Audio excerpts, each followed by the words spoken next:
नमस्कार दोस्तों, कैसे हैं सभी। मैं आशा करता हूँ आप सब ठीक होंगे। तो आज हम लोग क्लास 10 का जो साइंस किताब है उसका हम लोग 7 चैप्टर देखते हैं। तो वो है जीवन कैसे करते हैं। तो इसी पार्ट से लेकर हम लोग कुछ नोट्स है उसको मैं आप सभी को बताना चाहूँगा। ये हम लोग के सर के द्वारा ही स्पेशल थिंकिंग करके बताया गया है, तो इसलिए ये थोड़ा सा इंपॉर्टेंट हो जाता है और इस हिसाब से हम लोग परीक्षा में लिखते हैं तो बहुत ही हेल्पफुल मिलेगी। ठीक है, तो चलिए डिस्क्लेमर, आज हम इस वीडियो में मैट्रिक बोर्ड एग्जामिनेशन स्टूडेंट्स के लिए साइंस के कुछ स्पेशल नोट्स पर डिस्कस करेंगे जो कि कक्षा 10वीं के छात्र छात्राओं के लिए काफ़ी मददगार होगा। तो चलिए शुरू करते हैं और जानते हैं बिना देर किए इसे, ताकि परीक्षा की तैयारी करने में ज़्यादा आसानी हो और बिना घबराहट के ही लिख सकें। तो सबसे पहले इसमें जो है जानना है कि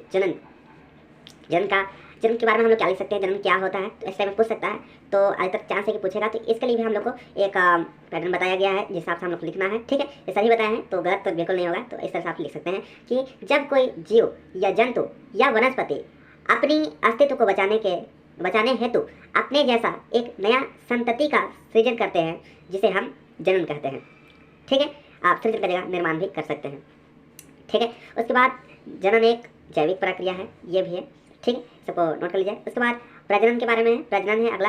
तो प्रजनन के बारे में जिस जन्म में एक विशेष प्रक्रिया के द्वारा नए जीव का निर्माण या सृजन होता है जिसे हम प्रजनन कहते हैं।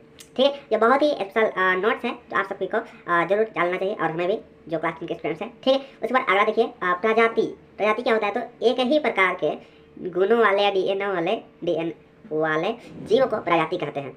ठीक है, इसको नोट कर लीजिएगा ताकि बहुत ही इंपॉर्टेंट होता है, पूछ सकता है। विखंडन क्या होता है। तो एक कोशिकीय जीव में नए जीव के सृजन हेतु उनका कोशिका 2 बराबर भागों में विभाजित हो जाता है या बढ़ जाता है जिसे हम विखंडन कहते हैं।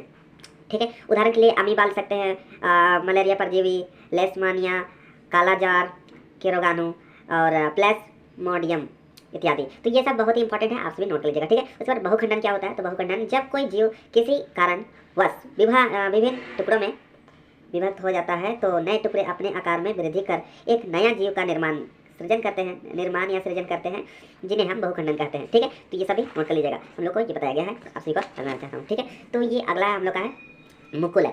तो मुकुलन क्या होता है, तो इसको भी हम लोग थोड़ा सा समझ के लिखते हैं। तो ये है जब कोई जीव के शरीर से नियमित विभाजन ना होकर शरीर के किसी अंग में वृद्धि होने लगती है और वृद्धि बढ़ते बढ़ते नए आकार ले लेता है और एक नया